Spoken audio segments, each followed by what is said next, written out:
Yeah, that's why I was like, he kind of made it seem like I could.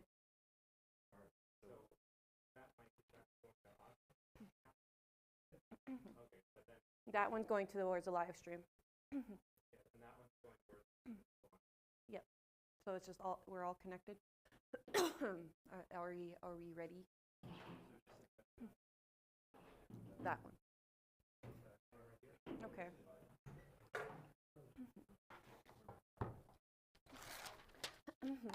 Good afternoon. My name is Melanie Helker. I am part of the Economic Development Department with Norrie House Cremation. We are here today with our partnered organization, Seed Winnipeg.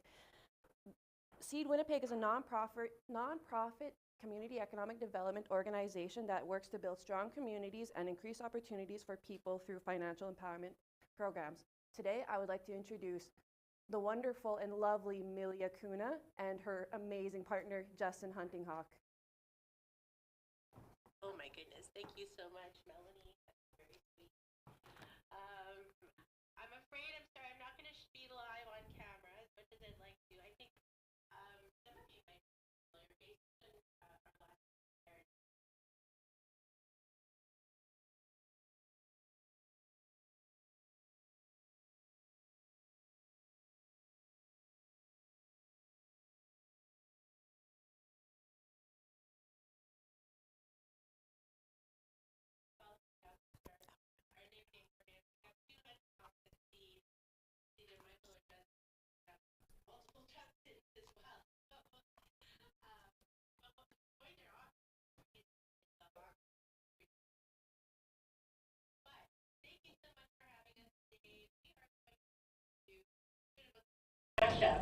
Of 3 to 4 chapters of our curriculum here. We're going to talk about money choices and gathering information, all sort of the prerequisites when it comes to building a budget. And then hopefully, if we have time, and we'll always have time if you ask us back, of course, is we can do a little bit of the intro to credit. Some great conversations about how to do some credit management, debt management, and so on. To begin, however, our session, we'd like to start with Seed's land acknowledgement. Seed respectfully acknowledges that we live and work on the territories and homeland of Indigenous peoples, and that the land and waters is sacred. We respect the treaties as intended by Indigenous peoples. It is our responsibility to understand the truth of our history, to be aware of the present, and work with Indigenous peoples to make positive changes for the future. I personally have made it my own mission to really understand every word of that land acknowledgement. So for me, I'm not reading it, I'm actually saying it from my heart. I've memorized our Seed land acknowledgement because for me, the meaning of it is a kind reminder of what my role is as an ally. I'm going to quickly share the floor with Jayhawk to give himself an introduction, and then we'll begin the workshop. Over to Jayhawk. Alright, so I'll introduce myself. My name is Jayhawk, well, Justin Huntinghawk. I began at Seed as a junior facilitator, and it flourished into a nice Seed, is what we want to call it. But yeah, I'm here today. Obviously, I'm going to give you a little bit of advice, and also, you know, tell you that it's not always perfect and everything, you know. I'm an example of real life things. So, basically, I'm here with Millie just to share my skills and say that it's not always up by the book and everything. It's just, we're here to give you life experience as well. Thank you, Jayhawk. All right, so I'm going to start sharing my screen here.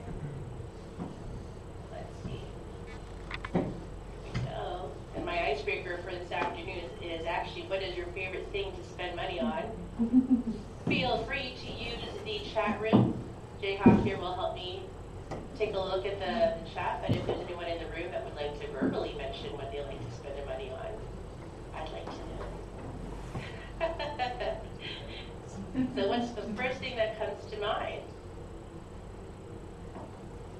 Clothes. I've lost my my chat room. Where did it go? Jayhawk, anything in the chat room? No, nothing in the chat room. I can just start off. Can you hear So me? yesterday I was hanging out with a whole bunch of folks, and their least favorite thing to spend money on was takeout food, but their favorite thing was to eat it. So it kind of caught me off guard. But for me, my favorite thing, takeout food, selective food. I always think about what I'm gonna eat. My least favorite thing is just water. Overall water, right? So like I feel like everybody they should have free access to water, whether like drinking water, all that kind of stuff. Hey, Justin, can you hear us, Justin? No, we're not lighting up. Well, I can hear you. Okay, good. Okay. Because we actually had somebody in the classroom here mention that they spend their money on clothes. Ah, you like to spend money on clothes? Wonderful. Yeah, definitely. Well, what is it about clothing? Do you have passion for fashion? I just want to look good. That's a good idea. That's exactly it. Did you hear me? I did not. So the folks who are further away from the mic, I'll need someone to repeat. Says he just wants to look good. Okay. Sounds good. That's a valid point. Okay, great. I'm seeing some comments here in the chat where clothing and fast food. So Farah, thank you so much. For folks who are just tuning in, I just wanted to quickly remind folks that this is being recorded and shared live stream. So just wanted you to be 100% aware. Excellent. And so, Over here, so oh, what was that, Jayak?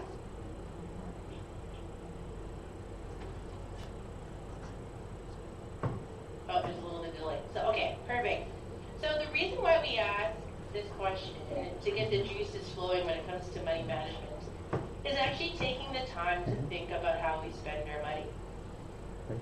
The word money management, or the term, ultimately means that we've actually got to spend some time set aside and really understand where our money is going. And so part of it is understanding where your money is going, is what you like to spend money on. And as Jayhawk mentioned, is what are some of your least favorites.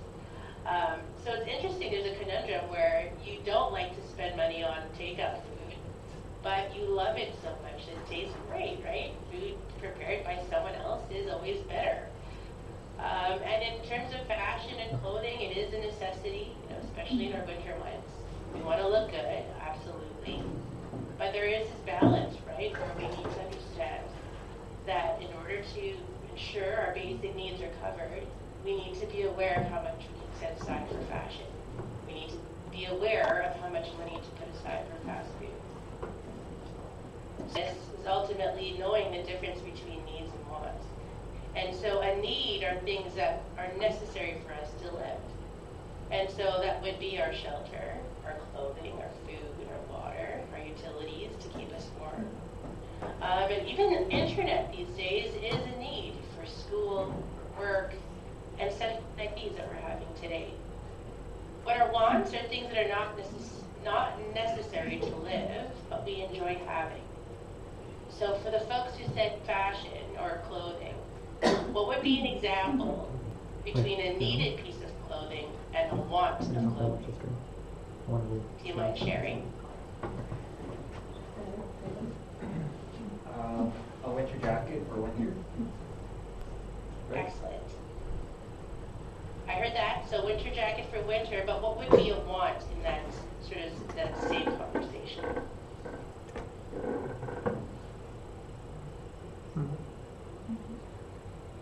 What type of winter jacket is necessary?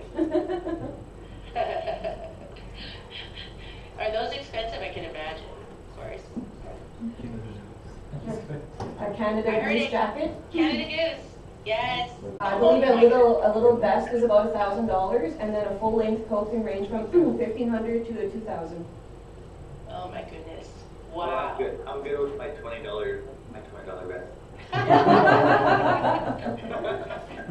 Actually, it's a true story. When I see Jayhawk come to work in his vest, I'm like, is it even warm enough? And he's like, yeah, it's warm enough. I just put my money in my vest. I'm so close to like the end of winter I'm gonna go with it. Yeah, but thank you very, yeah, that's exactly what that is. The need is a jacket to keep us warm, but it's also the type of jacket. Are we looking at our budget in terms of, can I afford $1,000 Canada Goose jacket? Or shall I save up for a $200 winter jacket, right? So those are the things that we want folks to reflect on. But budgeting as a whole, can you imagine that it's actually not that easy? There is a reason why people have a tough time following a budget. And I'm going to explain to you why through the influences of our money choices. There are 2, 4, 6, 8 influences of our money.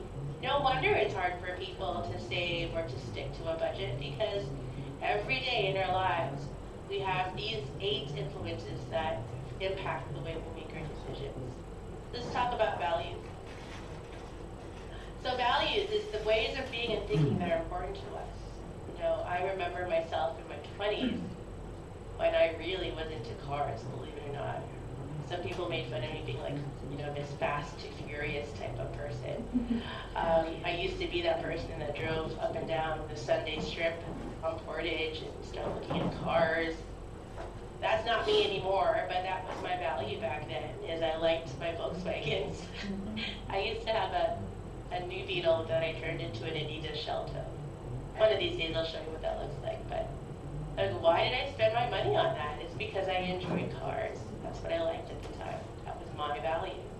Ask me now what my values are, and it's ultimately my family and my children. But that's what's something that all of us need to be self-aware, is really what do we find valuable in our lives that can be prioritized in our budget. And there's no right or wrong answer. This is a very individual assessment. But it's good to be aware of that when you're thinking about your priorities. Jam, I'm going to turn it over to the next influences. So influence of peers. So I like to go to the example of whenever I hang out with my friends. It's like, no matter what we're doing, we could be working out, we could be like lifting weights, we could be doing anything, and we go out to eat no matter what. So like we could be like lifting weights, trying to lose weight and stuff like that. But we always, it's like, it's an influence of peers, people you hang out with.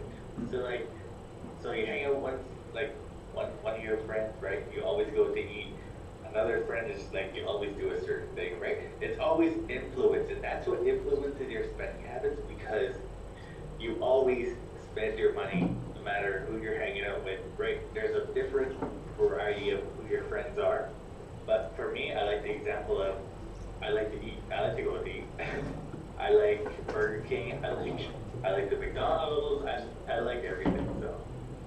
Yeah, so what's interesting here is we go along these different influences. One pattern that you'll start to recognize as part of money management is actually being able to say no. The act of being able to say no, not today, or no, maybe I need to save for that, is a behavioral pattern that unfortunately no longer exists. It's been tough. Society and a lot of the things that are produced around us are for convenience, time savers. We're convinced that it's cheaper to do it this way. When ultimately, yeah, it's pretty hard to say no. Yeah, I'm not gonna lie. Yeah. So there's a behavioral change here when it comes to money management. I'm not saying to never ever eat out. I'm saying you got to plan for it. You know, a lot of the times when we do when we're thinking about the influence, it's being able to recognize it at the time and say, no, I don't want to go eat out with my friends tonight, but eventually I do, so why don't we save up for it for the next time? And it's interesting, the moment you start saying no, it feels really good that you have control. You know, sometimes when you go out with friends and you plan on staying in, then all of a sudden you find yourself spending $100 for going out with your friends. Recognizing that feeling, when you go back to that same situation, you say no, it feels fantastic knowing that you saved that $100 this time. And then next time you can plan for it. So that's the behavior change that I think I'd like for folks to recognize and just reflect on in their lives. Habits. What are some habitual traits in your lives that perhaps You don't even recognize you spend your money. The floor is open. A morning coffee before work. Buying coffee before work, sort of like it's a pattern. You have to get your coffee before you go to work. That's what I heard. I think, Bobby, were you going to say something? I thought you unmuted yourself. I don't know if you can hear me or not. I can hear you. We can hear you. Oh. My habits probably like, I work night shifts, eh? I think a pack of cigarettes a day. Like a pack of sugar or a different? Cigarettes. Cigarettes. Yeah. Cigarettes? Yeah, I smoke for the whole night. Totally. And do you find that it helps you stay awake at night? It helps with stress, how about that? Yeah. No, You're like, you got the energy boost. Energy boost, the cigarette. I get free coffee at work, so it's good enough. Thank you for sharing, Bobby. Yeah, definitely. So the coffee, the cigarettes, those are definitely habitual things in our lives. Would you say that they are a need or a want, the coffee and the cigarettes? Well, most people actually need coffee during the day and night. Like, it helps you boost you up with your energy. Sorry, like, if you have, like, less sleep. Yeah, definitely. So the caffeine would support it. Well, how do you feel about the cigarettes? The cigarettes, it comes with coffee. I had a cigarette. Like, I had a coffee and a cigarette. Yeah, definitely. So, again, this is just an awareness opportunity, and recognizing how much you spend on cigarettes or coffees on the way to work. We're not here to tell you what would be the best way to spend the money, but we're here to help you understand where the money's going. And so some of our habitual moments can really influence where that money's going. You know, when people come to me and say, Millie, I got paid and now I'm broke 2 days later and I don't know why. It's actually those habitual moments in our lives that we forget. We're going to go through something called forgotten money. It's an activity that we're going to do after this. But often these habits that we go through, we don't plan for it. These are things that we just do without a second thought. So, things to be made aware of. Feelings. Jaya, do you want to speak about feelings? I don't want to be emotional right now. Yeah, I can elaborate on that. So, like, feelings are like, imagine having a tournament of hockey in your community, right? And you just won that tournament, right? That would contribute to a feeling, you're feeling happy, you want to go and celebrate. That would contribute to your spending habits. Although, it can go the opposite way, right? If you're sad and you break up with somebody and you're feeling low or you feel like things are not going to go your way, right? Those can also contribute, right? You buy ice cream or you buy whatever you have to have your coping mechanism. So it can go either way. So, you know, celebration, you're spending money, you're happy, you're doing things you like, and also it can go downwards, right? So overall. Did you bring up the ice cream because of me, Jayhawk? Because that's my example. When I'm happy, I like ice cream. When I'm sad, I like ice cream. That's my weakness. You're just like neutral, how he does all the way through. Yeah. But for sure, so folks, I just want to really point out that the way that we feel in the moment, the way that, you know, your brain or your heart speaks to one another can actually really influence the way you spend your money. It's fascinating. So the more that you think about looking back at your activities, the way that you spent money on that specific, you know, why did I spend $300 that day when I didn't plan for it? Reflect on what it was emotionally that you're facing. So being more aware of your triggers and looking at ways of different coping. For me now with the ice cream, actually it's also the 2 o'clock in the afternoon office moment where I'm scrounging around looking for chocolate. Always, every day, 2 o'clock, Millie's looking for chocolate around the office. And that's my energy booster.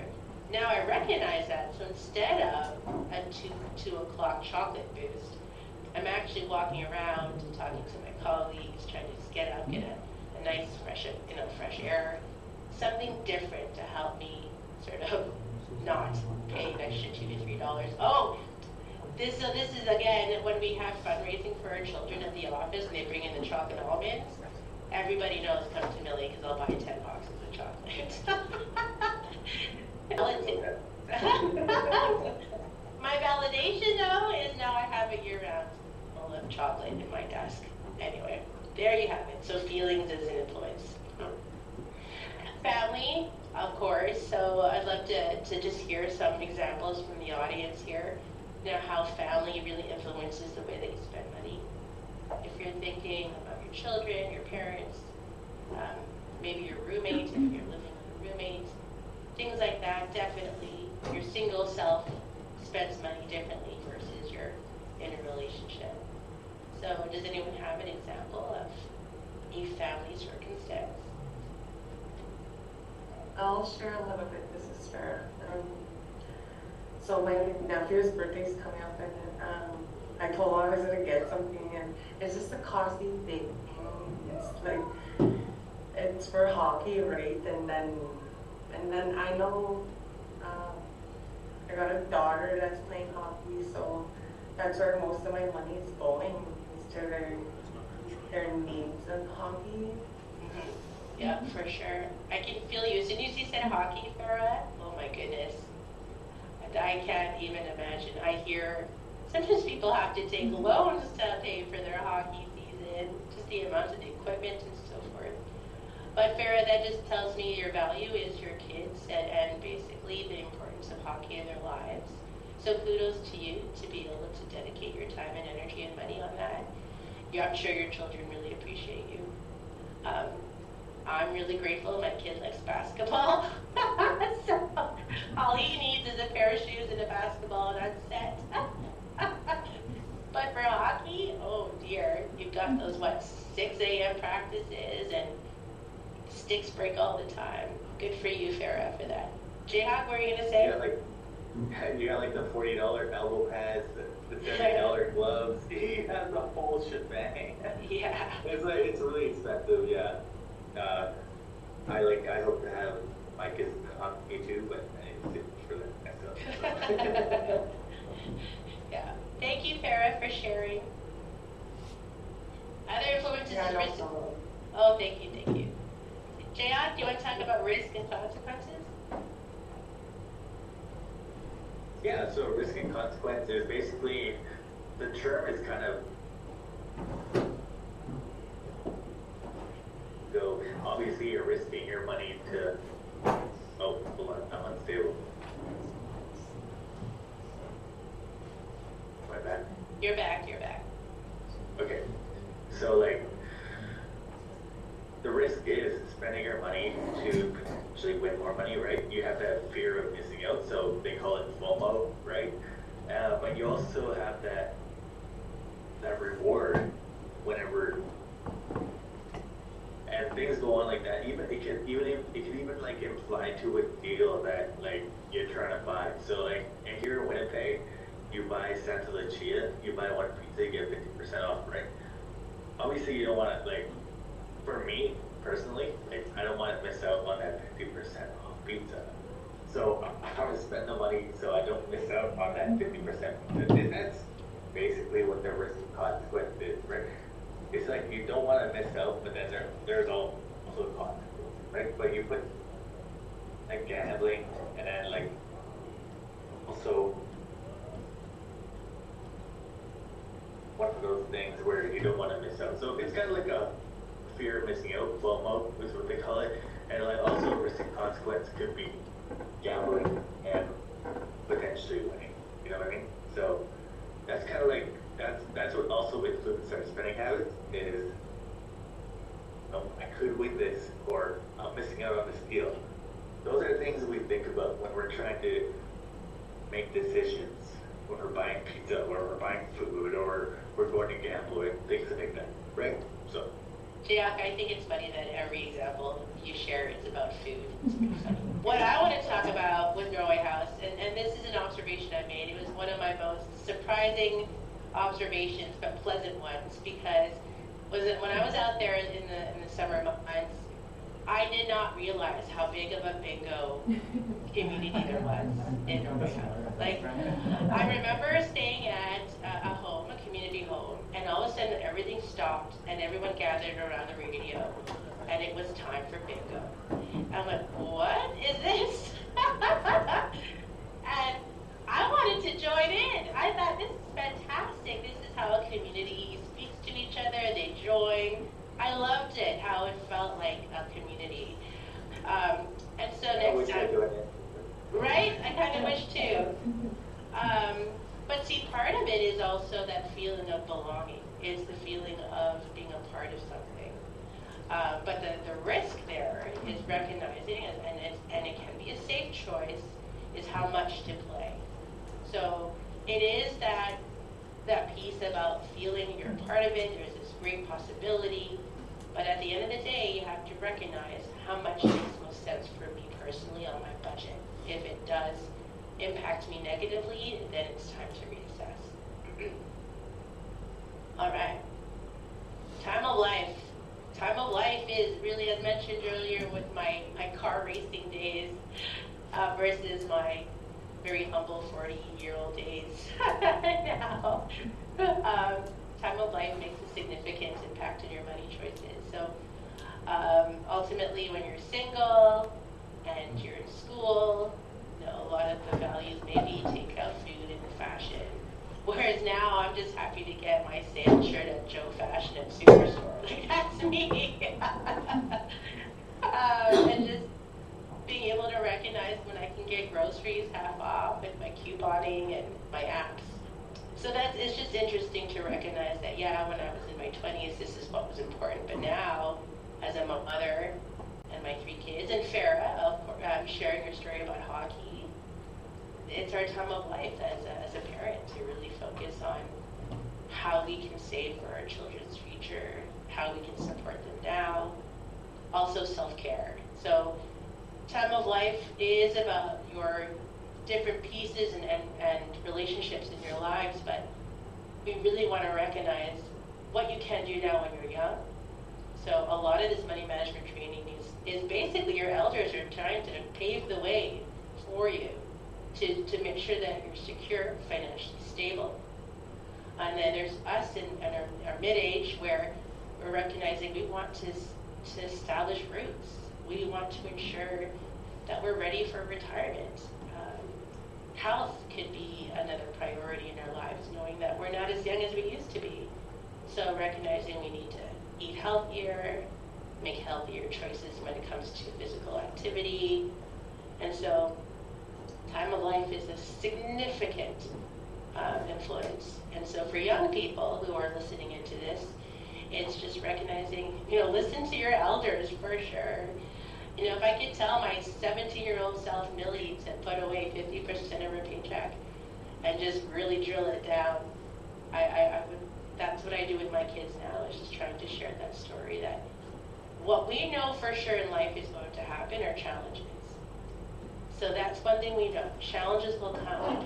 So when it comes to money management, we want to make sure that we're paying for our basic needs, but ultimately the part of this whole lesson is to be prepared for those challenges that are coming.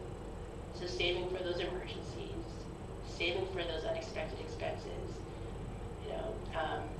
recognizing that we have habitual things in our lives or different time of lives. All of this can impact our money. Oh, and the dreaded advertising. I'm going to speak to this job because you have your niece. Hello. Sorry. So advertising, ultimately, it's everywhere. And I want you to think about this, particularly when we've had our 2 years of COVID there. Everything was on social media. Everything was online. Radio, TV, streaming, our social media apps. Advertising is a huge influence. And so there are 2 4-letter words out there that really have some great power when we're making decisions. What are those 2 4-letter words? What do you think? What are those 2 4-letter words that we see out there that sort of, ooh, Farah? Sell. Sale, yeah.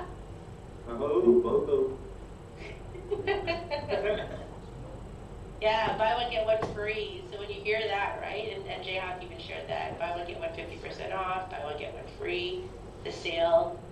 For whatever reason, humans see those signs and we just gravitate to them.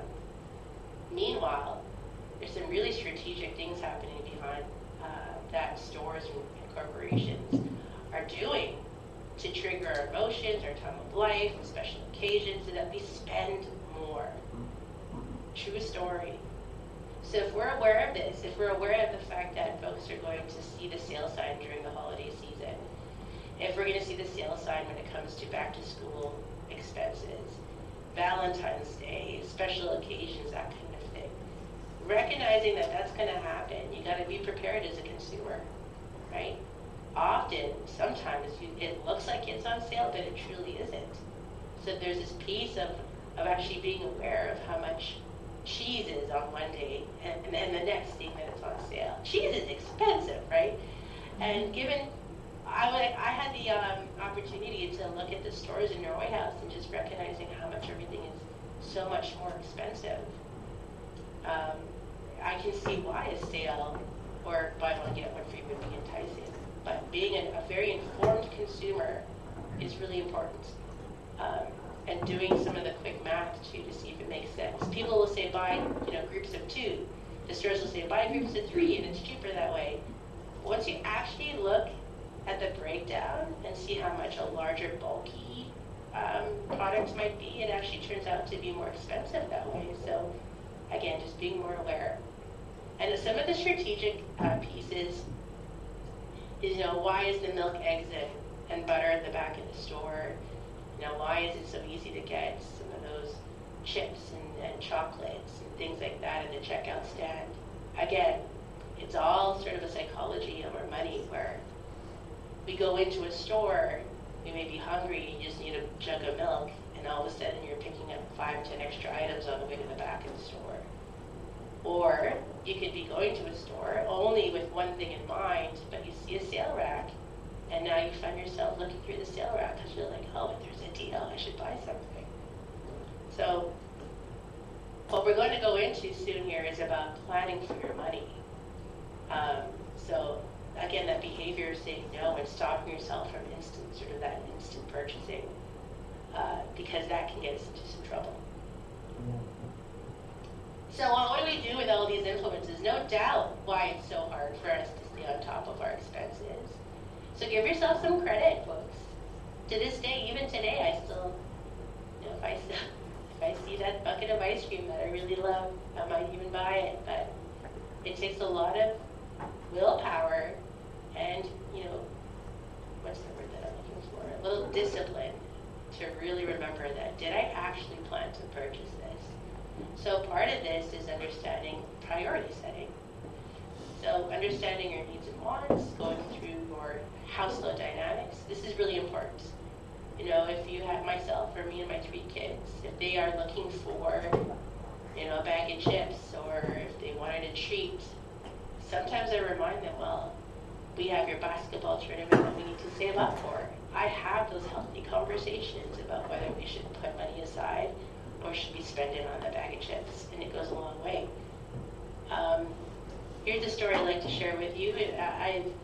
I've actually purchased my first home about 2 years ago, and years prior to purchasing my home, every conversation between me and my kids were like, should we do this or should we save for the new house that we want?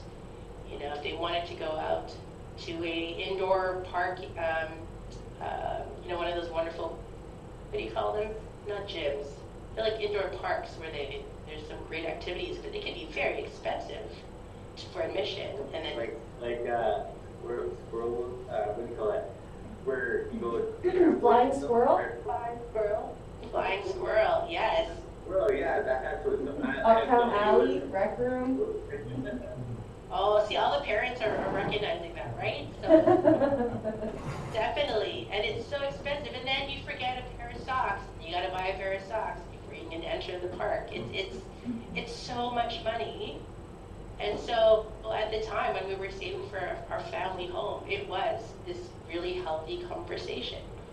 kids. Do we want this? Does it make sense? Or could we put it towards our savings for our house? And so that was 5 to 6 years of those conversations. So often you need that support, whether it's your family, your kids, your parents, your friends. Tell your friends, you know, I'm really trying to save up. I can't go out every weekend and spend the money like I do. Have those conversations, and the people that really care about supporting you financially will try and support you. And so that speaks to talking to children, and then simple living strategies.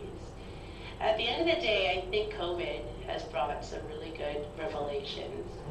I have to say, when things were shut down and we all had to isolate, we had to figure out ways of living very simple, getting back to our roots here about not having to go out or venture out or spend the money to have a good time. It was about connection. It was about communication. I probably spoke to my family members overseas more than I ever did in those 2 years versus now. But it's just interesting how life can change in an instant. But simple living, I recognized then that it was just me and the boys in a park that meant a lot.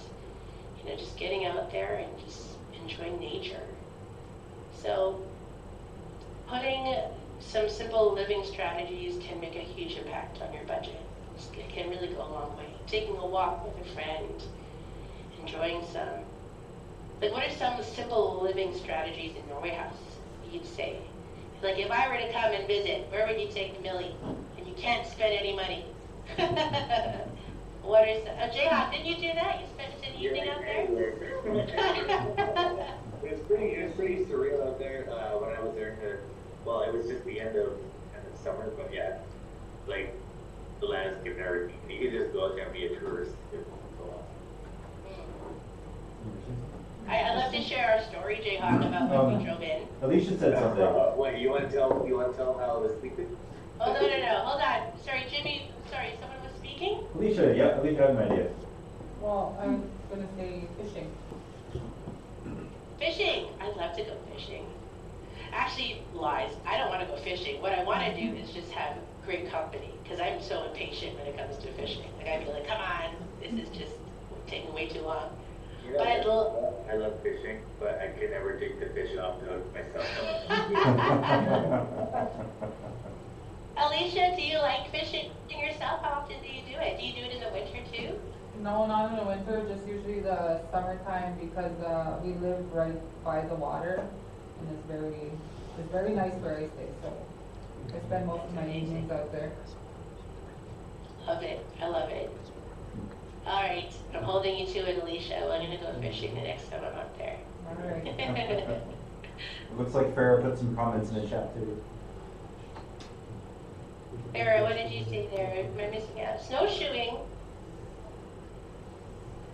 I'm seeing snowshoeing and we're probably going to take her fishing. Ah, awesome. Ellie's gonna go fishing. We're going fishing. What type of fish is available out there? Is it pickerel? Pickerel, jack. Whitefish, I think. I've seen I caught a couple of rainbow fish. That's cool. That's cool. And snowshoeing. Someone said snowshoeing. Who's Eric? Ah, I see your face there. Hi, Eric. Thank you. Snowshoeing sounds really exhausting, though, to me. You'll have to teach me how to do that, Eric, 'cause that sounds exhausting. Even just thinking about going through the snow takes a lot of energy. It's a lot less energy than if you're not wearing snowshoes and you sink to your waist. Yeah. Often, Eric, up there? Fairly often. That's And then awesome. after you snowshoe, the trail will harden if you can walk it without snowshoes. Okay. Good point. Thank you. And those are two things I haven't done before. I mean, the last time I went fishing, I was 5 years old with my father, but I remember having a hissy fit and never doing it again.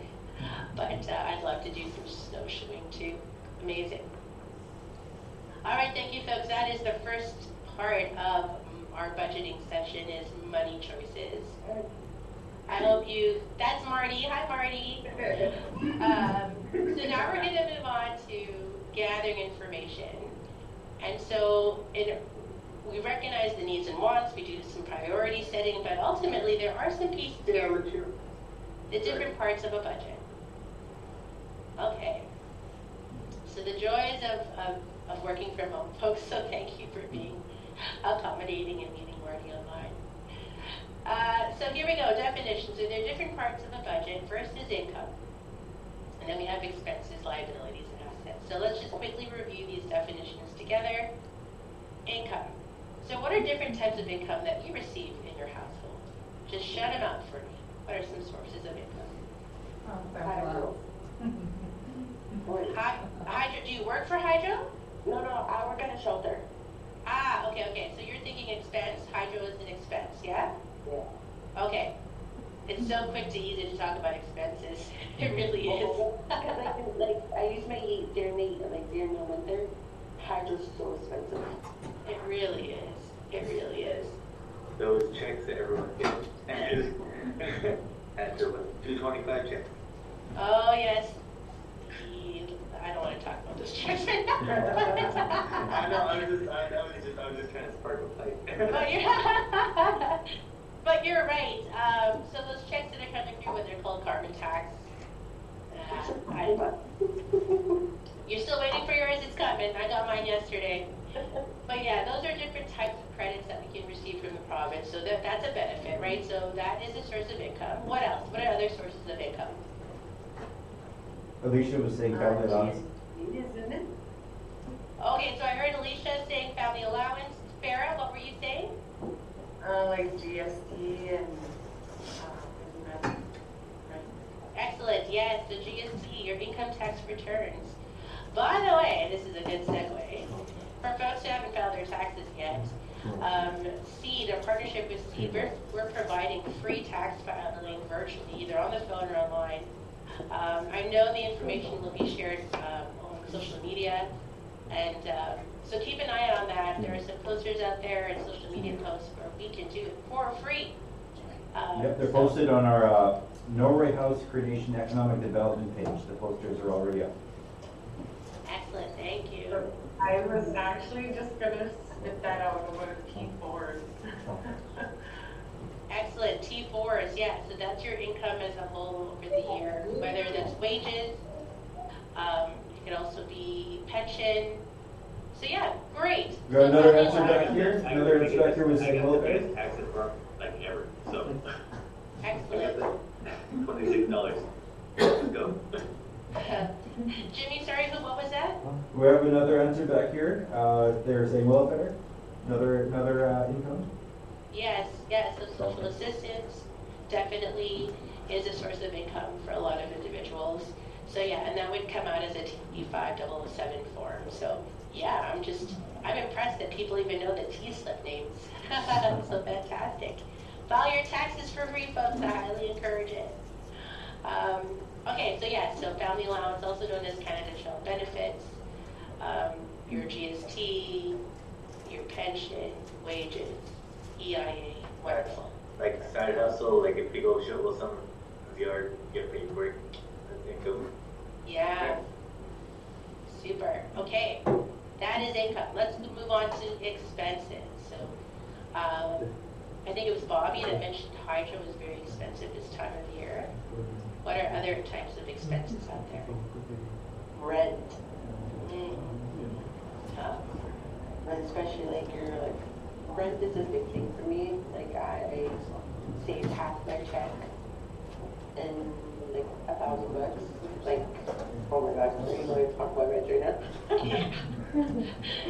Yeah. And I've been saving a lot. Like I save a lot of money. I quit gambling for 2 months now. What for you? I'm scared.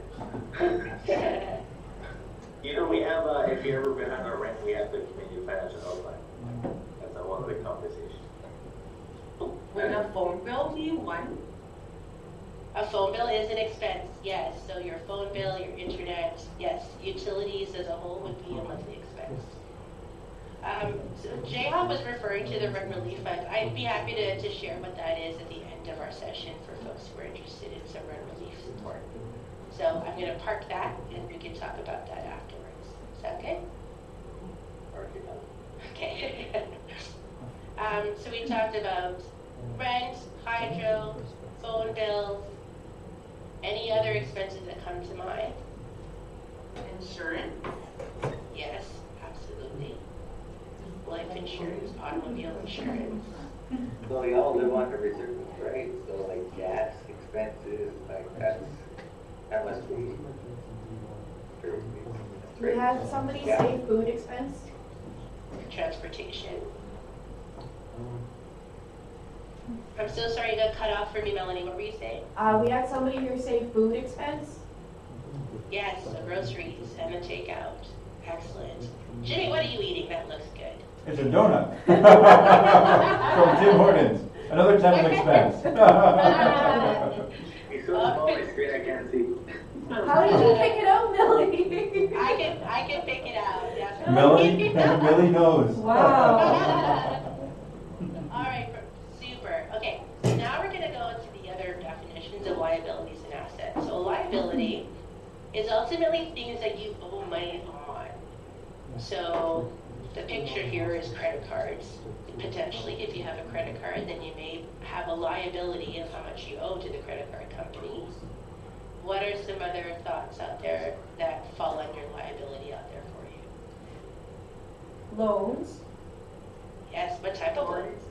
Yeah. Yes, Farah, very good. So mortgage, a vehicle loan, a personal loan, a student loan. Yes, that's what I was gonna say, a student loan. Currently Yes. dealing with one. Yeah, so those are liabilities. Family loan. Right? Yeah, when you borrow from friends and family, yeah, that is a liability. Yeah, for sure. Okay, good. So those are potentially things you still owe. Those are liabilities. Let's move over to assets. So these are physical things. Actually, it doesn't have to be totally tangible, but these are financial assets that are worth value. So in this example, there's a car. My new Beetle in my life was blue, by the way. I should have put my Beetle in there from my past. But yeah, so what are some examples of physical things of value?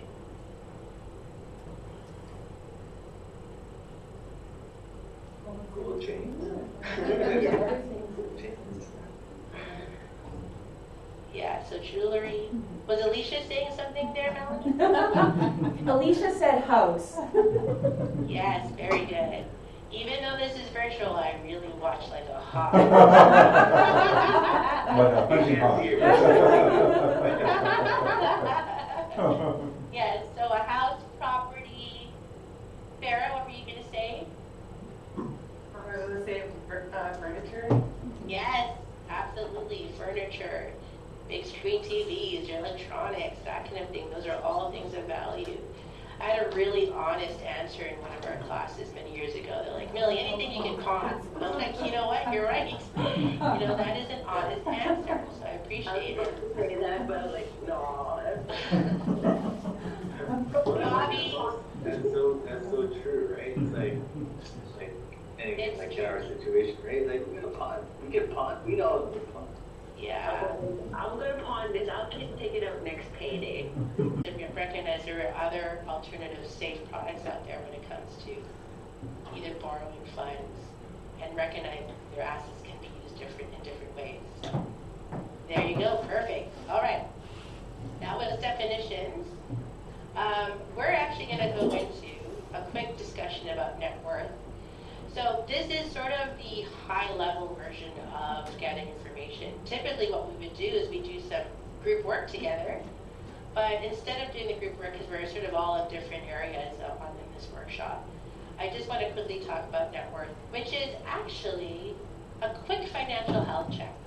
So for all of you, I want you to reflect, you can do it now or you can do it on your own time, is listing all of your financial liabilities and assets on a piece of paper.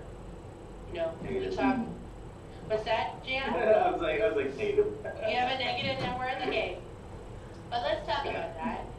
A financial health check is just recognizing or helping you see where you need to focus, right? So if you have credit card debt, if you have a car loan, personal loan, student loan, it's part of money management is really accepting where you stand. And so writing it down, really looking at it, and then recognizing, wait a minute, I still have assets like furniture, like electronics, all the things that we mentioned could be pawned. Those are assets. And even though a house, a mortgage, as we mentioned, would be the largest liability, right? Given it could be thousands of dollars, you have to recognize that a house could be your most valuable asset too, because your home builds equity, the value of your home. Right now, these days, homes are really expensive. And so even though it may be the biggest liability, it's also your greatest asset. Even education. So someone was talking about student loans. Sure, you can be liable for thousands and thousands of dollars of student debt, but your education is definitely much more valuable than that too. So although Jayhawk says I have a negative net worth, actually, when you think about it, you may on paper look negative, but overall your assets are definitely in a positive. But we'll talk about debt reduction in another segment when we go into credit. Let's talk about the different ways of record keeping. Jayhawk, I'll pass it over to you. All right, so I know this by heart. Method basically is burying your head in the sand and not paying attention to your finances or any expenses that you have to pay. And the pros about it, so we're gonna go about the pros and cons from the whole thing here. There's no pros. You're gonna lose your house or you're gonna lose your phone if you don't pay them. The cons about it is like you have no emergency fund to fall back on, right? You know that saying where it's like it's better to have it and not need it than to need it and not have it, right? That's kind of like where I like to go with this thing. It's like ostriches that never put their heads in the sand. So that's just a nice philosophy to say. Overall, don't be an ostrich is what we say. Apps. So apps is like super easy, right? Like all of our transactions are within our card, right? We all have a bank. We all have our apps on our phone that go with that thing. And we all think like, oh, budget's so easy because we know where our money went and we tap our cards and we do everything we do, right? So we have everything in one place, but it's so easy. The con is it's so easy to know that. And we don't know where our money goes. We just right? It's like, oh yeah. Oh yeah, a couple of months go by, all of a sudden you're like, now you're trying to track what you spent so and so on so and so days, right? So that's the con about it. Like it's so easy to lose track. The next method is, this is a new slideshow for me, but I'm going to say envelope method, or kind of like a jar method. So putting your money into a safe place is ultimately the best thing to do, right? You know where your money is, you have your expenses labeled on it, and you know where that money is going to go. The cons about it, like, you have the pros saying, yeah, when I have to pay it, I can just grab it and I'll go pay it. The cons about it is, what if that money goes missing? Like, what if something happens? You have a house fire, or somebody in your household takes it, right? You have no security on that, and it's ultimately lost. And that's the thing where I think a lot of folks, well, particularly myself, right? I know that this is a possibility. Journal and calendar. So journal and calendar, basically the pros about it is you know where everything goes and you have a documentation of it, right? You have everything, you know where your money went, you write it down, everything's in one place. The cons about it is it takes so much discipline to write that down, have it in one place, and also one of the cons is you can lose it. Like if you're wet, it could be burned in a fire. Well, you know life, right? Things could happen like that. Next thing we have here is the shoebox method, right?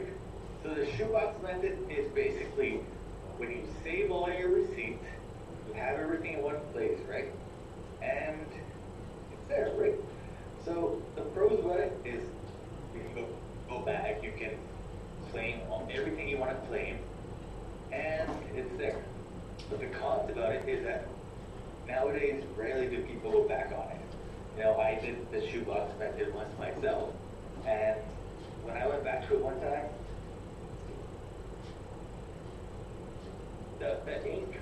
on the receipt was wiped away. That's the one. I left it. I just let it sit there. So those could be that could be a thing, or it could be thrown away, right? People just like you think of you as a hoarder or something, right? Just throw it away. So that's another con about that.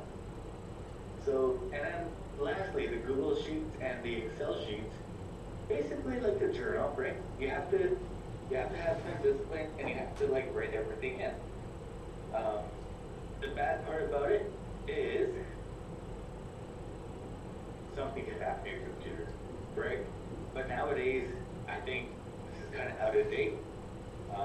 If you have it on Google Sheets, everything is saved to the hard drive. So I think it's kind of out of date, but like everything is saved. I think spreadsheet is the most ideal way to go, but it also takes a lot of discipline to just, if I buy a double from McDonald's, right, I have to go in there and type it in, things like that, right? But everyone's on their phone nowadays and it's super easy. So. All right, thank you, Jayhawk. So I just wanted to reflect on some of the things Jayhawk shared here. Ultimately, you got to find a system that works for you when it comes to gathering information. Why do we need to gather information? Well, in order to make a budget, you're going to need to know where your income is coming from and what your expenses are, and use that knowledge to be able to plan for the months ahead. So this is why it's important. You don't want to guess how much you need for groceries. You don't want to guess how much you need for hockey or your entertainment expenses. Look at the data that you have in front of you from your history, from your statements, from your spreadsheets, from your jar methods. These are things that are there to support you in understanding where your money is going. So that's why gathering information is a requirement when it comes to creating a budget. And it takes a lot of discipline. Jayhawk is right. Any moment that you start looking at apps or start looking at spreadsheets, you need to set aside some time daily, or maybe even just start once a week to start recognizing this is how much I spent on groceries, and this is how much hydro was, and this is how much our transportation or gas was. Once you start seeing them, all the numbers fall into place, then you can set yourself some goals. Then you can know exactly how much of your income should go towards rent and hydro. So again, this is called gathering information. It's your data collection. This is where you'll know exactly where your money is going, and then you make a plan for it.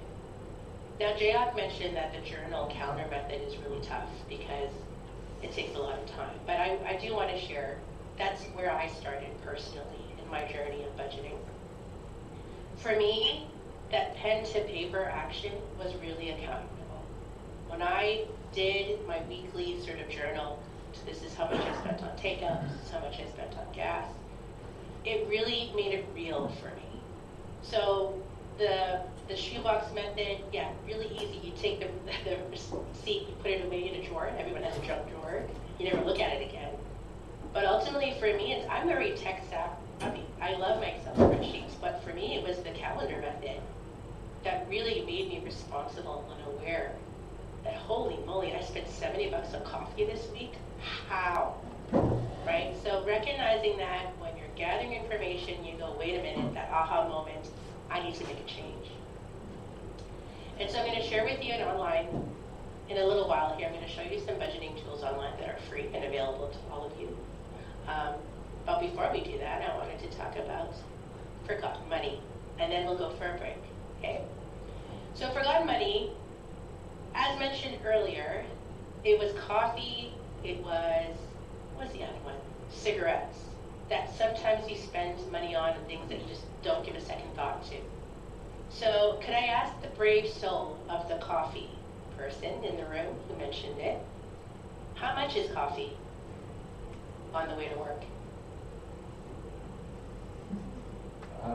$2.80. $2.80, okay. Do you see my calculator on the screen? I hope I'm sharing it properly. Does everyone see it? No. No? Okay. Let me just reshare.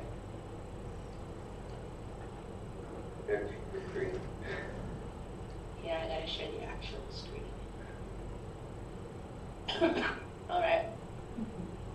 So $2.80. How many times do you buy coffee? I'm sorry, what's the name of the individual so I don't Michael.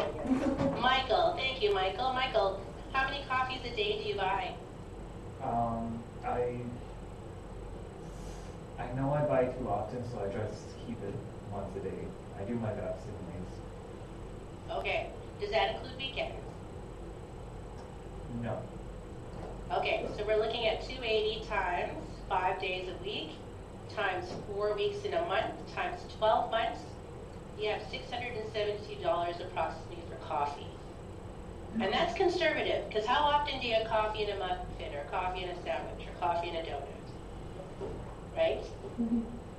So thinking that way, that's $672 potentially. That number one, I don't want you to feel bad about buying coffee, first of all, Michael. But were you aware that your annual budget for coffee was just over $670? It used to be worse, so it's an improvement. Excellent. Good, good, good. And so, yeah, so this is a piece where people are like, wait a minute, what? Where did that money go? That's when you actually sit down and calculate it. Now let's talk about cigarettes. What are cigarettes like in terms of cost? What's a pack of cigarettes? Alicia says $25. Up north. Bobby, what were you going to say? I buy my cigarettes for like $18.50. Yeah, it depends on the area. Yeah. Okay, so Smoke, so like it can actually last me a bit longer. okay, so how many packs would you say would you buy a week? So probably like three packs a week. Okay, so 1850 times 3 is in 1 week, times 4 is a month, times 12 is $2,600.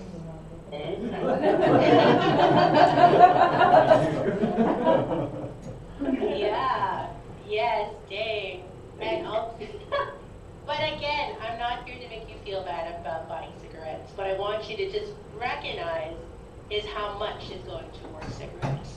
And you can give yourself a personal goal and go, maybe I need to cut that down. Because ultimately, $2,600, what would you rather do with that $2,600 a year? Save up actually for a good vehicle. Yeah, exactly. You can save it up for a vehicle, you can save it up for a home, you can save it for those hockey expenses, right? So yeah, so again, this is this piece where if we record keep, if we gather the information, then we know physically what's happening with our money. If we don't take the time to calculate this and go, holy moly, $2,600 a year, I'd be like, Millie, come on, let's do something else here with our money and plan to do something differently. And you'll see some of the smallest changes can make a huge impact on your budget. Awesome. All right, that is a good place to pause. We're going to give folks 5 minutes to have a bio break, a quick stretch, have a donut, and then we'll resume in 5 minutes. Sound good? All right, folks. I'm sticking around, though, if you want to chit-chat.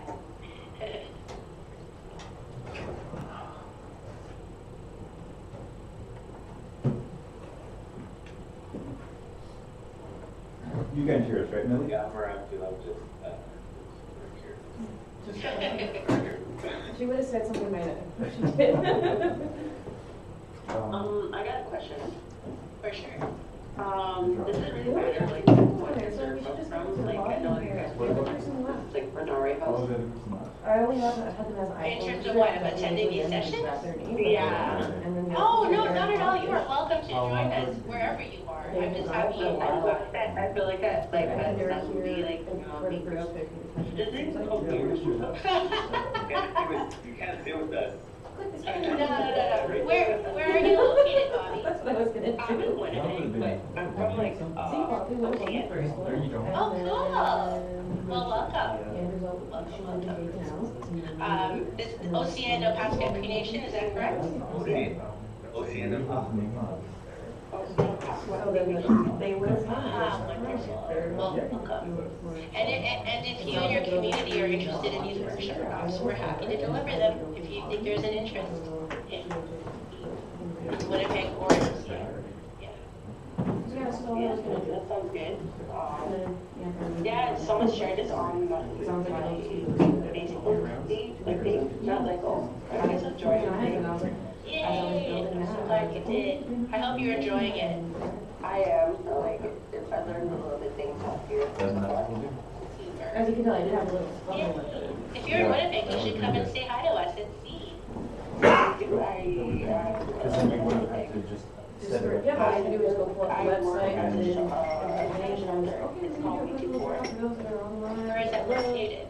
It's on Lakeside, 30 Lakeside. Oh, Okay. So I Or in the remember north when, 13 to 26. that's awesome.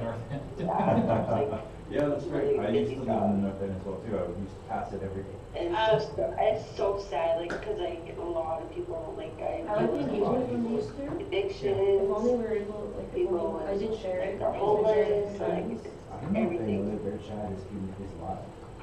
Bobby, No. it sounds like you and I should connect and talk about Austin? Are they paused? Is it like?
Hey there, we just want to thank our sponsors for this live stream. We have the University College of the North Education Training Center. We'd like to thank you for your generous contribution. We also want to thank Workplace Education Manitoba. Thank you for supporting the chat and everything. So they're just in the middle of a break right now. We'll be right back.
started to do is take photos of everything. Yes. Yeah, you're doing that too? Or scan them. Yeah, I turned it Yes, off. yes. So Yeah, I turned it off. definitely a good Do you want to leave it idea, on USB? particularly if Record? you're one that isn't We're good back at on. keeping the drawer or the shoebox organized. Now I have my Google account or my Microsoft account and everything. I've got my nice little folder for receipts. So that is a really good idea Just a question. to start Have you ever implementing. gotten anything Yeah. like this in school? But I didn't want you to think we didn't see your Does comments, so thank you, Eric. cause interest from your end? Well, no worries, it wasn't a question either, just, Yeah. just a comment. It's very useful to know Excellent the comment, though. answers. Excellent. Yeah. Thank you. Okay, folks, we are going to start talking more a little bit about budgeting. I'm going to share with you a tool. So we talked about gathering information, but what do you do with that information once you have it? So what you'll have is once you start data gathering, it's how much money do you think you'll earn this month. So recognizing when you get paid, when you receive EIA, when you get GST. So capturing all those dates is really important. Then recognizing how much money you spend on expenses. So this is where you go back to your receipts, your statements, and go, if this is how much I spent on groceries, this is how much I should allocate for the future. And then ultimately, the number one question is not only do you want to look at your basic needs and wants, but you want to save. And so this is a separate category in itself because, as mentioned, unexpected expenses happen all the time, emergencies, life shocks. So it's saving for those moments that can help you bounce back when you're facing a challenge. One thing that we didn't talk about though are the different types of expenses. So we're really quick to sharing, hydro, rent, food, transportation. But there are 3 different types of expenses that make up our budget, and they are fixed, variable, or irregular. So I'm going to put it out to the audience here. What's an example of a fixed expense in your life? Would you consider, car payment, rent, something that's the number's more set with the organization Yes. that you have a bill with? Yeah. Perfect. So your rent and your car payment or your student loan payment, those are set amounts that you pay monthly. Super. What would be a variable expense? Cell phone bill? Cell phone bill, that could also be fixed if you're on a plan, but if you go over your plan, then that's definitely one that could be variable. Or if you're on a pay per use, right? So that could depend on how you use your phone. Farah? Would it be credit card expense, credit card fees? Exactly. So depending on how much you pay or use your credit card. So one month you have a $1,000 credit card, it was the holiday season, you racked it up till $900, you pay it down. Now perhaps 3 months later you've got a $100 balance. So the fluctuation of a credit card can be a variable expense. Yeah. Let's go over to irregular. What would be an irregular expense? An emergency. An emergency. Like Yeah. if your vehicle were to break down and you have to replace a part? Yes. Oh God, I just loathe car payments and car maintenance. So expensive. But yes, you're right. Yeah. Definitely those car maintenance ones. I heard, did someone say special occasions? Yeah, like marriage. Birthday. Birthdays. Yeah, sorry, Jimmy, did you say something? Yeah, yeah. One of your friends gets married and you gotta buy a suit or something. Yeah. It's true story. I have a friend, actually, my high school friend, moved away from Winnipeg because he just wanted to save money from being a groomsman.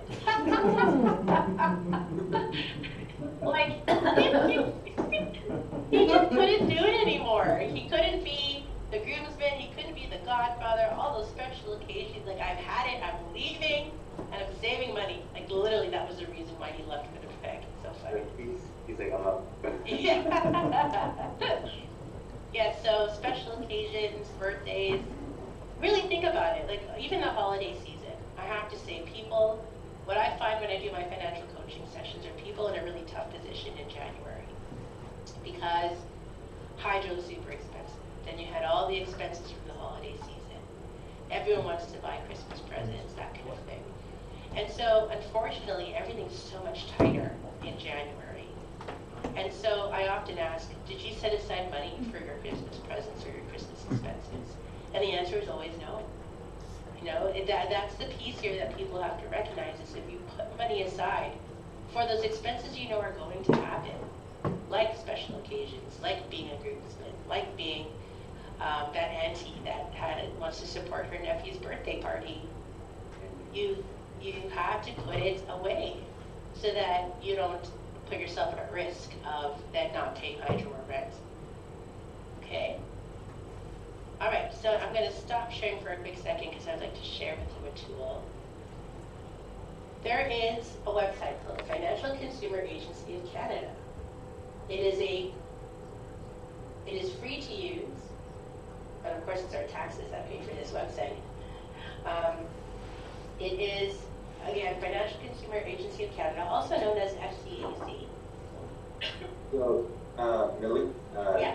this is something that popped up in my classes sometimes is, so we have scac.gc.ca. So if you type that in, you don't obviously end up on this page. So I think it would be more appropriate to Show the path?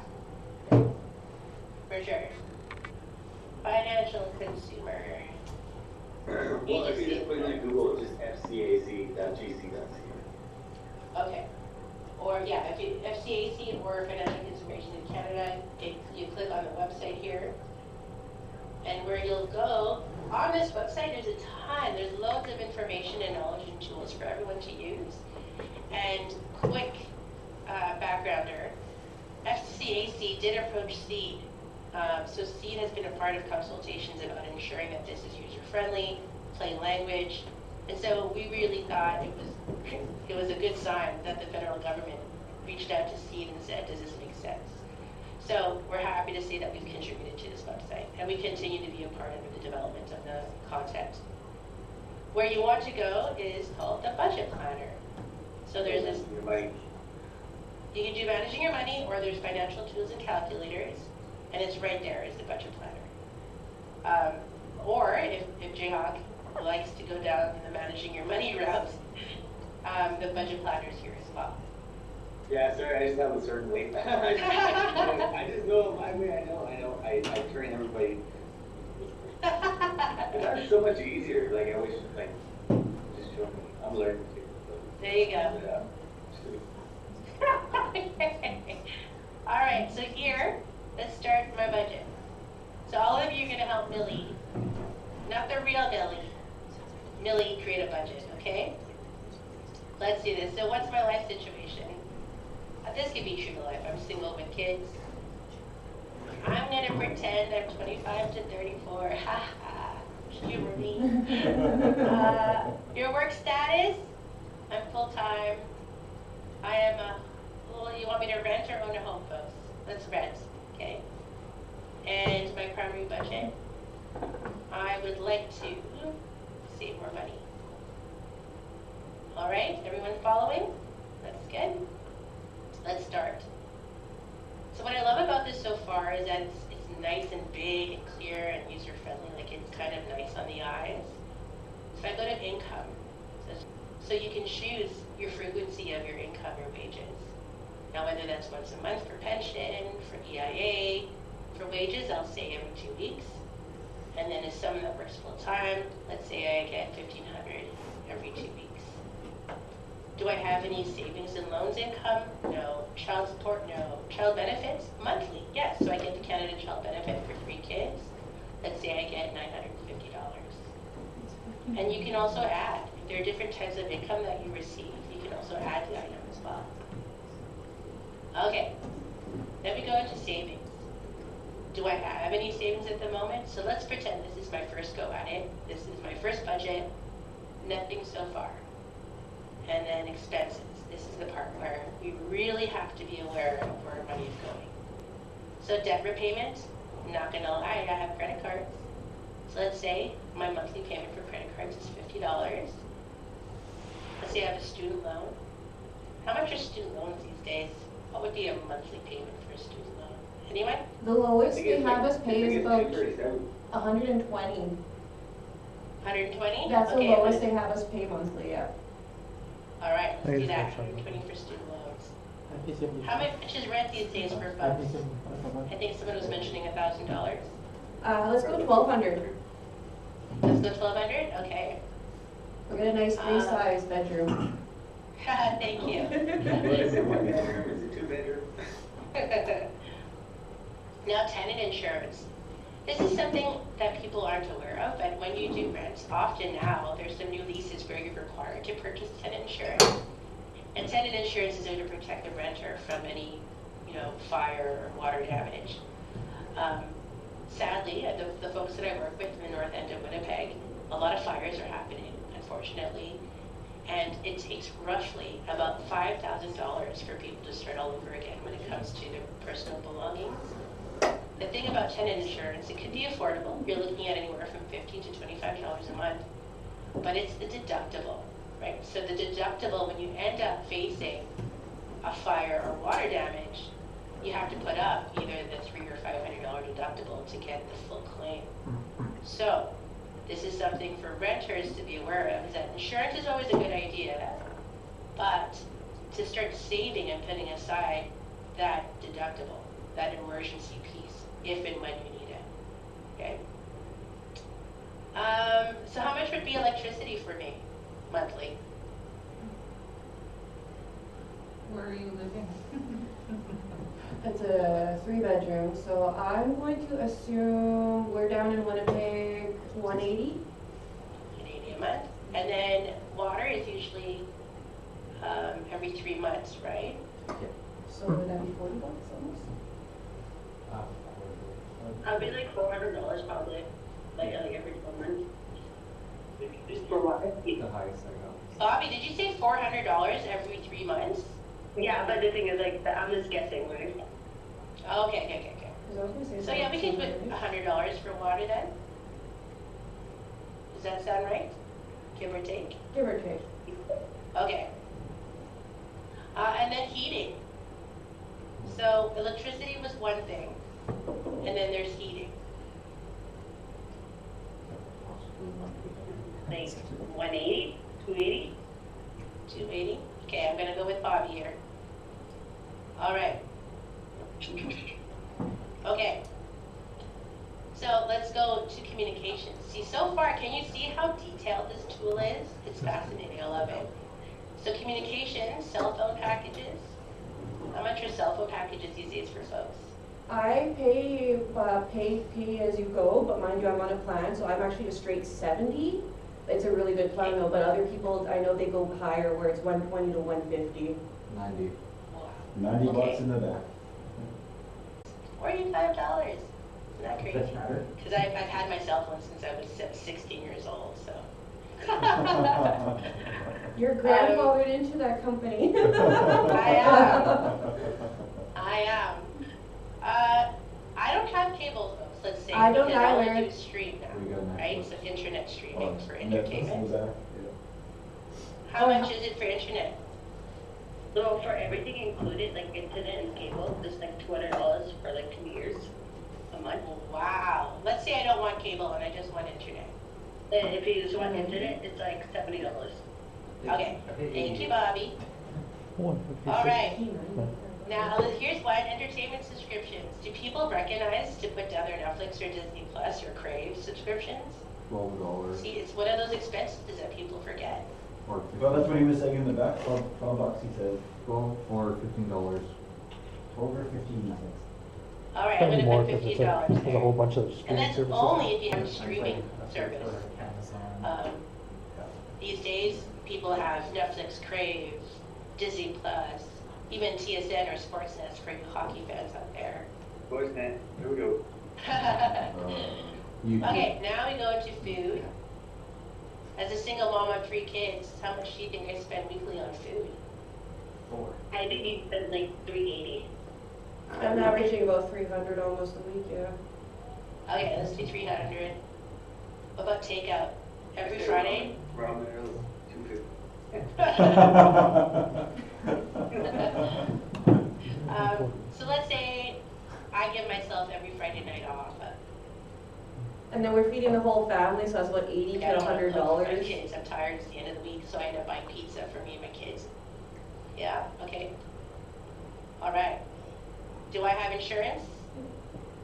I have my car. So yeah, I do have my automobile insurance. And that would be monthly, so I'm gonna say that's $130.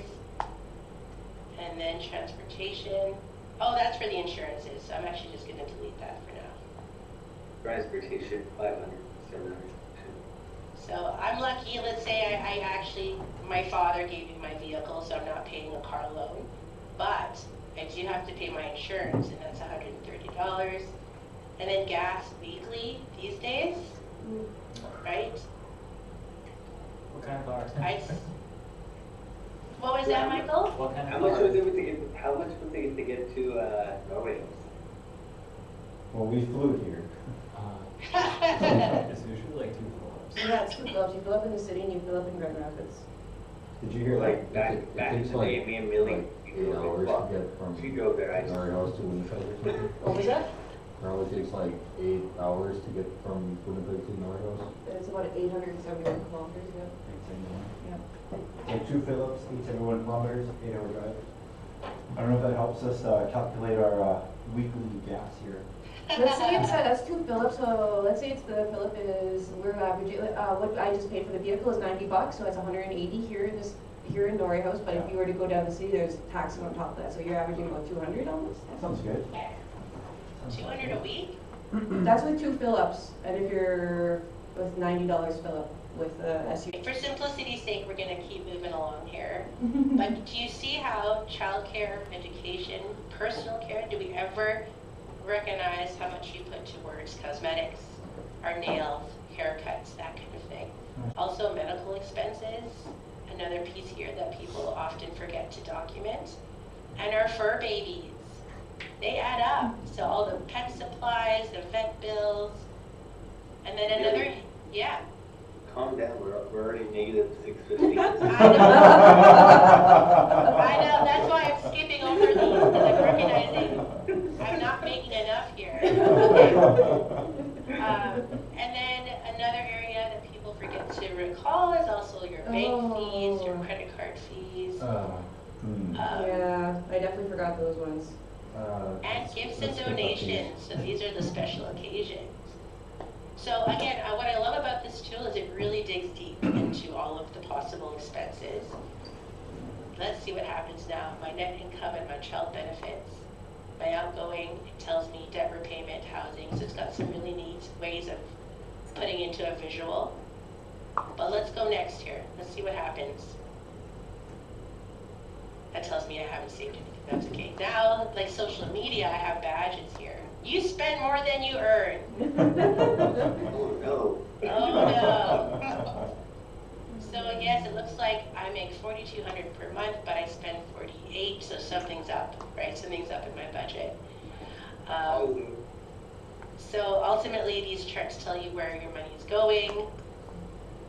But what I love about this tool is, get ready folks, is that I can actually export this into an Excel spreadsheet. Oh, nice. Okay, so what happens is, now that I have my Excel spreadsheet, what is this? Oh, that's work. Where are you seeing my work spreadsheet? Yeah, we have everything. Yes, I can see. Okay. Oh, it's loaded. It's loading, there you go. Okay, so now I can enable editing. And now I have this and I can personalize it. So now I can go in here and Can we change just see the our credit white card. screen on our side? You're still on the Internet Explorer there, Millie. Oh, okay. Let me stop and share again. Yeah, for our end, you're... So it takes it right off of the website, it puts it all in here, and you can edit as you please. So now you can do some really good money management time and dedication to go, okay, wait a minute. I spend more than I earn, so let's make some changes, Millie. And so I could start, maybe I should talk to my credit card company. Maybe I can maybe I can contact Seed for some rent relief to help me with rent so I can pay some electricity or heating or Yeah, No, it's- you need help. I do need some help. Maybe then I could look at some of my cable and phone packages to see if I could decrease the payments and so on. Right? So this is free and available to all of you to use. Start using as your budget planner. Forgive me. Okay. Yeah, Millie is on top of everything, so it's kind of, she kind of put her own things. So that is one version of a budget. The other version could be a simple calendar, and that's how I started as a budgeter myself, is using the calendar and documenting everything. Do anyone have any questions or some feedback for me so far on what we've talked so far about? Any takeaways? I got some feedback. You're doing very good. Who was that, Jayhawk?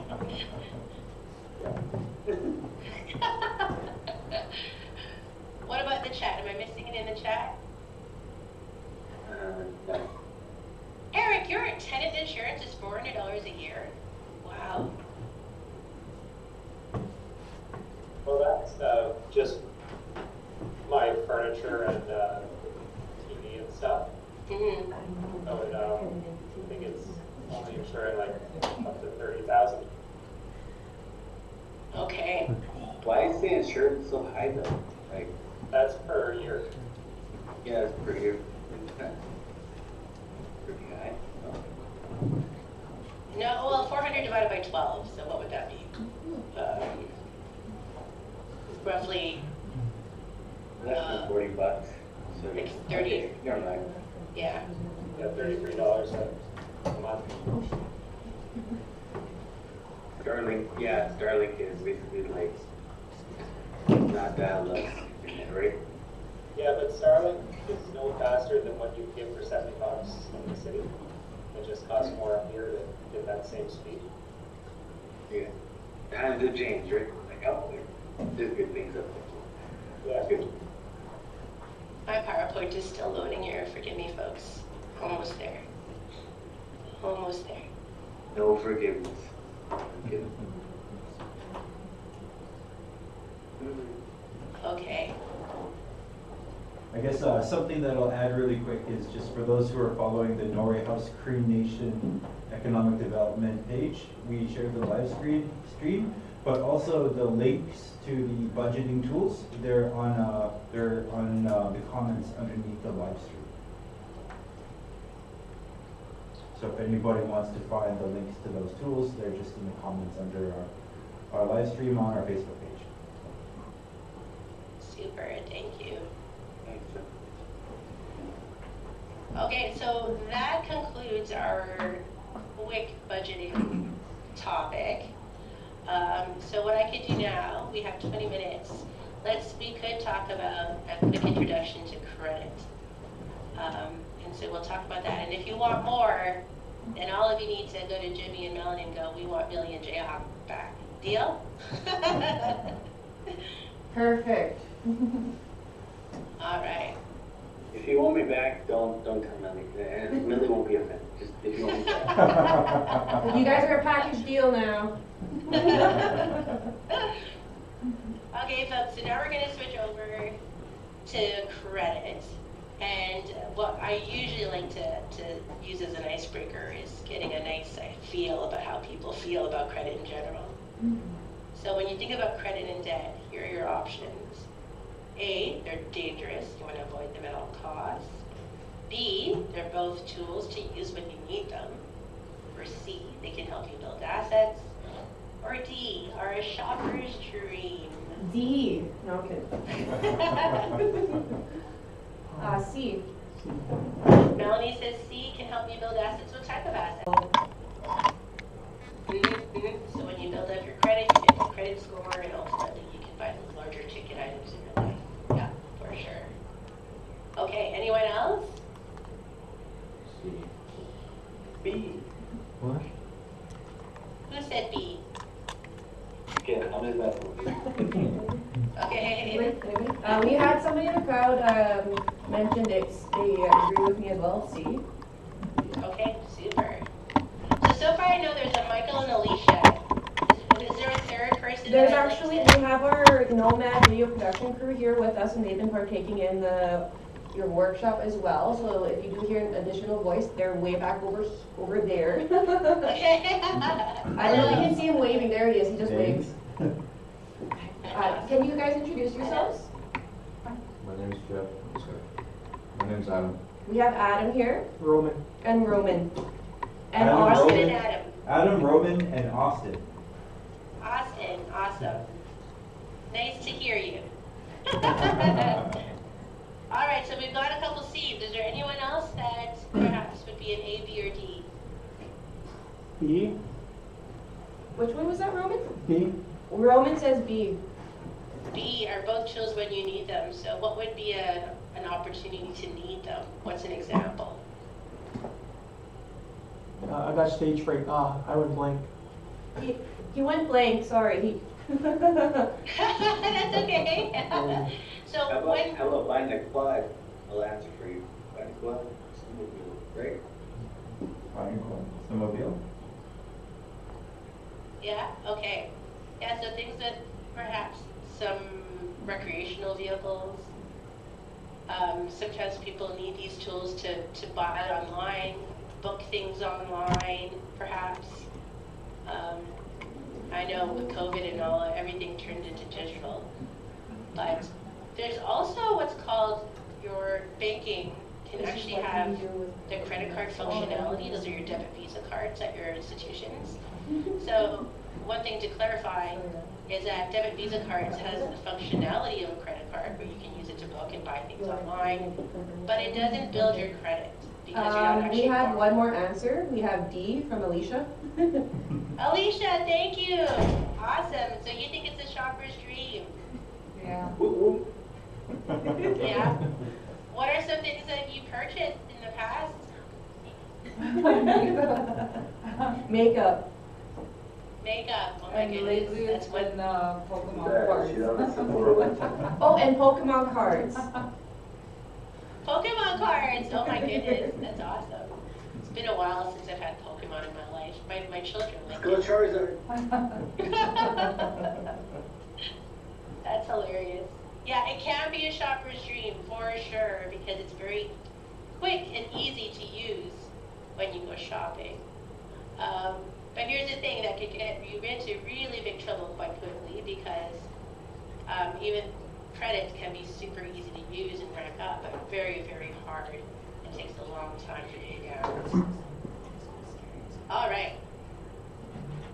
So we got a couple definitions to go over in terms of credit. So what is credit? Credit is money that you can borrow that a financial institution will lend out to you. That you can have either good or bad credit, and so that's basically a way of understanding upworthiness, whether they manage their credit well, if they're paying on time, if they're missing payments and such, that can impact your credit worthiness. And then the overall debt is money that you owe to the lender. And then a piece of information that should be understood is how interest rates work when it comes to credit. And most credit cards, or most credit in debt, loans, credit cards, they use what's called an APR, which is an annual percentage rate. It's the overall rate that you pay annually. So let's talk about the 5 C's of credit. The first one is your capacity. So capacity basically means is your ability to pay over time, your affordability if you were to obtain credit. And so how much can you borrow and still live your life is the question. What they use is called a TDS, it's a total debt service ratio. And what they do is it's a quick equation that explains whether or not you're living within your means or you may be living beyond your means. And so what you want to take is your fixed monthly expenses. I say fixed, so that's your rent. There you are. Oh, Jay, I'm going to mute you. Okay. You've got your fixed monthly expenses and your debt payments, your credit card payments, your hydro, divided by your gross income per month, and you multiply by 100 to get your ratio. So here's an example. got your monthly expenses, your rent, utilities, and credit card payment. 1,800 gives you a ratio of 0.83. To get your percentage, you multiply 100. And so this person, unfortunately, is living beyond their means. You want to be 40% or under. So, but the next situation where their monthly expenses add up to 1,200, they're earning a little bit more income. I'd still encourage this person to decrease their expenses because you don't want to be right at the 40% mark, but ultimately 40% or under means that you have the capacity to borrow money. This is a really good financial health check sort of step as well. So if you have credit, any debt that you owe, and you divide that by your income, your monthly income, it's a really good way to see whether or not you're below the 40%. You know those calculators that happen online? Let's say you're really interested in buying a home, or you want to buy a car, and there's these calculators online, whether that's on your banking app or on the website themselves. And basically, do you qualify? This is literally what's happening in the back end of things. They're going to ask you for your income, they're going to ask you for your expenses. In the end, it's calculating your TDS. So if in the event that you ever are interested in understanding, or should I buy a vehicle? Should I buy this house? Should I buy the snowmobile? This is the equation that I'd like you to practice to see whether or not it makes sense for your budget. Sound good? The next C is your character. And that's the impression of stability. So the reason why this is important is ultimately whether or not you are reliable and able to pay for your credit. And so some of the questions you find on applications are quite the same. You're looking at where you live, how long you've lived there, where you work, how long you've worked there. They're going to ask if you save regularly and about how you're managing your bank account. So an example, say Jimmy goes to the Millie Bank and Jimmy's like, I need to borrow $1,000 to pay for a car part. Naturally, if Jimmy goes to the Millie Bank on a regular basis, this is where he does all his banking, I might take a look at Jimmy's account to see some positive or negative activity. So question for the audience here is, what would be positive activity that Millie Bank would want to see in a bank account? Any thoughts? What was the question, Millie? What are some examples of positive activity in a bank account? Keeping up with money, Paying your bills on time? Super, excellent. Alicia pretty much said this exact same thing. Yeah, paying your bills on time. Any other thoughts? Building your savings account. Building your savings, good. Sometimes, unfortunately, when folks use their overdraft protection, or sometimes if you have auto payments come through your account, maybe gym memberships, maybe subscriptions, those things can... There are some bank accounts that have no NSF fees, by the way. Anyway, Justin, I'd like. Where is that? Can you name the shy, Justin? yeah, so Coho is a big one. They're basically like a bank account. They've been building up their statutory through years and years, but they have no NSF. So like if something goes through your account, they give you a reminder and they give you a chance to pay it back. So if something is due on one day, they give you till the next day, tell you to pay it back, which is something that I've kind of taken advantage of. Yeah. No, that's really important because NSF fees, they can range from $45 to $70. And But so if you don't pay it, if you just like kind of like just blow it off and everything, they don't charge you for that. That's the thing. It's pretty conservative. Yeah, Coho is a really good tool. I use it myself. I'll put a link to it in the Comment section as comment well. section as well. Thank you for that little piece of information, Justin. I'm pretty sure that we'll be using that myself and others around.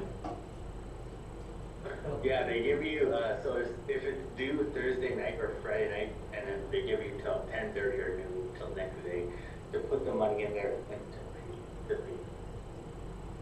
Either or, if you don't pay it or not, like, they don't charge you $45.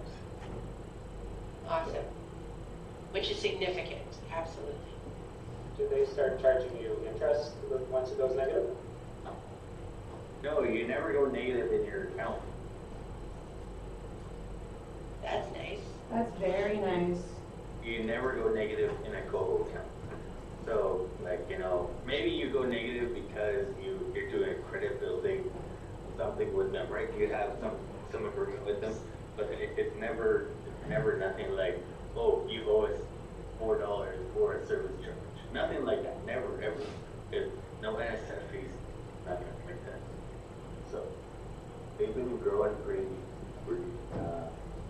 big, so. Excellent. All right, I think all of us are going to start researching Coho. Thank you. Yeah, I'll put my code in the chat. I'm just kidding. He beat you to it, Jimmy. All right, folks, we're just going to go through the next three, and then we're going to wrap up here. The third one is collateral. Collateral is a source of security, so these are things that if a financial institution isn't quite prepared to lend out to you, they may ask you for pieces of assets that could be, you know, could be land, your home, car, or good old hard cash, you know, if you've saved up, and they might use your savings as collateral. Another one is capital. So that's the fourth one, is basically how much have you invested in yourself? Do you have a savings? Do you have some investments? Ultimately, let's say $1, and I asked Jimmy, you know, have you been saving for a rainy day or an emergency fund? And Jimmy says, no, I don't have any. Melanie comes to the Millie Bank, and Melanie's like, I need $1,000 in your savings account. And Melanie says, yeah, I actually have about $250 in a TFSA. So already her application is a little bit of capital. Okay, so it's always good. Savings is ultimately really important for those rainy days, but it can impact your application for credit. And then the last one is your credit history. You know, ultimately, the credit history is your score. So this is one that most people are aware, is that once you start using credit, you end up building a score and a history with 2 credit bureaus. And so really, this is a report that starts to save all your information. And so there are 2 credit bureaus in Canada that hold our information. It's TransUnion or Equifax. Some of you might be familiar with their online app partnerships. Credit Karma. Credit Karma is actually behind the scenes TransUnion, and Borrowell.co Equifax. So they've got partners in the social media aspect in terms of credit monitoring. They are free apps, but full disclosure here, they're free because of the advertising. So you have to be really aware of when you're using these apps. You're going to be bombarded with, you qualify for this, or you would be eligible for this loan. And so I urge you all to not say yes to any of those. Get a second opinion, of course. But ultimately, just be prepared on that advertising. They'll try to trick you into getting some huge debt credit. What's no means no. No means no, yes. So what's on your credit report? So what's interesting is your credit report with TransUnion and Equifax could be completely different. Why? Because it depends on who reports to them. So these are basically services that financial institutions, even your landlords, will report to, but may not have an agreement with both bureaus. So don't be surprised if you log into either one and say my credit is different. It's because not everyone reports the same way. Okay? So what's on there? You'll see all your inquiries, your personal information, what you've paid down, what outstanding debt you have, even speeding tickets and parking tickets. So things that have gone through the courts can also be on your credit report. Your credit rating is ultimately an R rating that tells you how often you've been paying your debt, your responsibility. What you want is always an R1, which is you're paying on time. Unfortunately, it does go all the way down to an R9, which is collections. speeding tickets, any garnishments, any collection items. But I got a question. yeah. So I was like 4 months behind on my payment. I know it's a revolving credit. I'm supposed to myself. But what I'm saying is, are they allowed to say that I make a payment, that I make the payment, right? And am I allowed to reuse that credit? If you're 4 months behind and you've made a payment, Yeah. yeah, well, as long as you've met the requirements to get back onto the positive side of things, you can reuse that credit. Okay, so I just want to make sure because, sorry everyone, but I'm in the situation where I paid back. I was 4 months behind, but I paid back $300, and they say that, oh, well, you have to reapply now, blah, blah, blah. Oh, it can also depend on how often they've been trying to get a hold of you, Jayhawk. So the communication piece of it all. If unfortunately they said we tried to call you and made arrangements 2 months before you paid your payment, they do have the authority to then close the account if there have action on your end. Yeah. All right. So any moment that you're late or in arrears, there is the possibility of freezing your account moving forward, and then you have to make the arrangements to reactivate. And here's an example, folks. So I wasted your money. Actually, I'm good. You didn't waste your money. But here's an example, folks. No matter how often I spend in my years of finance and coaching and counseling, every situation is unique. And everybody is always learning, even myself, to this day. I am constantly learning. The one area in my life right now that I'm trying to understand is cryptocurrency. Cryptocurrency is a new thing in finance, and more I'm seeing a lot of vulnerable people purchase cryptocurrency with no knowledge or understanding of how it works. And I'm afraid You're trying to learn the monkey? Yeah, well, I'm just seeing a lot of folks lose their investments, and I'm just scared for everybody. So that's an example of how I've been doing this work for over 20 years, but every day there's something new that comes out. So watch out for it. Seed's going to come out with a cryptocurrency webinar. And, so everybody, Nelly is your financial manager. Everybody, listen to Millie. All right, so I'm going to end up on this credit score because I want to honor and respect the time. But this was a super quick credit sort of introduction. But again, I welcome to come back and do a deeper dive on this information. And these questions like Jayhawk, I welcome those, especially, you may not think of us now, but after the webinar, you may have some follow-up questions. So Jayhawk, if you can put my email address in the chat, I welcome anyone and anyone to, reach out to me and we can have a one-on-one conversation. But ultimately, a credit score is like a grade on overall, your overall sort of experience with credit. And really, you want it, the higher the better. So the more closer you are at 900, the excellent credit score. Unfortunately, if you're just below the 650 mark, you have to do a little bit of work. Perhaps it's decreasing some of the debt, removing some debt, increasing payments. But eventually, the message I want to send out here is even if you have no credit or credit that has been hurt, let's say, from previous debt, you can always recover. There is a way to rebuild. It just takes a plan to do it. It takes time. All right, folks, thank you so much for having Seed on behalf of Jayhawk and myself. We're very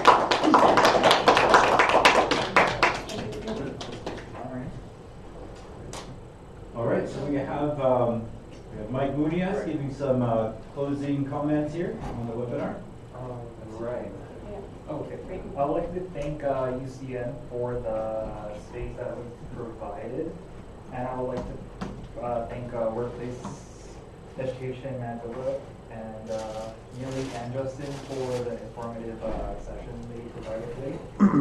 I would also like to thank them for the spec that they provided for and for the people joining online, providing their Farah for joining. Bobby and Farah, you will be receiving these. The little gift bag and backpack from. Cool, you get swag, Bobby and Farah. That's awesome. Yay. I think we have to. Okay, yes, Bobby and Barrett, you can just stay online after, then we can arrange a pickup.